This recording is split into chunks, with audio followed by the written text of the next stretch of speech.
बागेश्वर बाबा का पालतू भूत हुआ फेल। दरबार में 2 लोगों की मौत पर धीरेन्द्र शास्त्री की बोलती बंद। बागेश्वर धाम के पीठाधीश पंडित धीरेन्द्र कृष्ण शास्त्री उर्फ बागेश्वर बाबा से जुड़े विवादों की कहानी थमने का नाम नहीं ले रही है। कभी बाबा सुर्खियों में रहते हैं तो कभी उनका छोटा बिगड़ैल भाई अपनी देवीय शक्ति से लोगों की हर तकलीफों को दूर करने का दावा करने वाले बाबा धीरेन्द्र शास्त्री अब खुद सवालों की घेरे में फंस गए हैं, जिसके खुलासे से सारे शहर में सनसनी फैल गई है। बता दें कि पिछले दिनों दरबार में आए 2 लोगों की मौत बाबा के सामने ही हो गई थी। भूत और भभूत के चक्कर में एक महिला को जिंदगी का सबसे बड़ा सदमा मिला है।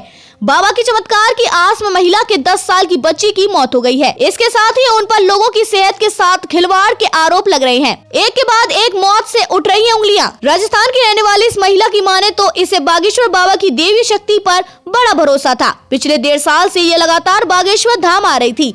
ये महिला बाबा के एक दरबार में अपने 10 साल की मासूम बच्ची को लेकर आई थी। बच्ची मिर्गी की मरीज थी, उसे बार-बार दौरे आ रहे थे। 17 फरवरी को बच्ची की तबीयत ज्यादा बिगड़ी तो महिला उसे लेकर बाबा के दरबार में पहुंच गई। बाबा ने बच्ची को देखा और शुरू हो गया भभूत से बच्ची को ठीक करने का खेल, लेकिन कुछ ही देर बाद ही बच्ची की मौत हो गई। बाबा ने इसे दिलासा दिया कि बच्ची ठीक हो जाएगी। ये पहला मामला नहीं है। इससे एक दिन पहले 16 फरवरी को बागेश्वर धाम में ही एक महिला की मौत हो गई थी। महिला किडनी की पेशेंट थी, लेकिन इलाज के लिए डॉक्टर के पास जाने के बदले वो बाबा के दरबार में हाजिरी लगाती रही, जिसका नतीजा यह हुआ कि उसकी हालत बिगड़ती चली गई और फिर उसकी मौत हो गई। 2 दिनों में 2 मौत की एक दर्दनाक घटना के बाद से बागेश्वर बाबा पर उंगलियां उठाई जा रही हैं। एक भक्त पुनर्जन्म की महिमा समझाने लगे। उन्होंने यहाँ तक दावा कर डाला कि साल 2026 में उस भक्त के घर में बेटा पैदा होगा और वो बच्चा कोई और नहीं बल्कि बाबा के उस भक्त का बड़ा भाई होगा। बाबा ने तो लगे हाथों ये भी दावा कर डाला कि 3 साल बाद पैदा होने वाले बच्चे के माथे पर चोट का निशान भी होगा।